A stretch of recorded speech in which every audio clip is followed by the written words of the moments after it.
Allow me to introduce you to my styling arch nemesis, the square coffee table. This is a square coffee table I have quite literally picked up from the side of the road. She needs a little work. A square coffee table looks simple, but it's one of the hardest shapes to style because the rule of threes doesn't naturally work here. So here's how we're gonna make it look nice. All right, first things you're gonna do is get yourself some painter's tape and you're gonna divide your table into a grid. You can also do tic-tac-toe grid, but I'm getting ahead of myself. So now that you have your visual zones, we can start styling.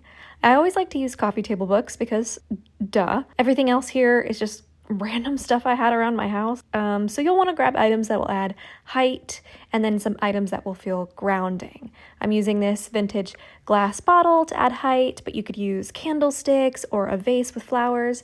And then I'm also using this bowl of fruit to help ground. The next grid type is a little more advanced and probably more appealing to a maximalist. So this grid is more like a tic-tac-toe board. For this, I'm keeping the high point at the very center of the table and then branching out in the squares from there. I'm starting with this antique mirror, then this vase from Anthropology that I filled with some faux flowers I found at a thrift store. Obviously, using coffee table books, some stacked, some I keep open.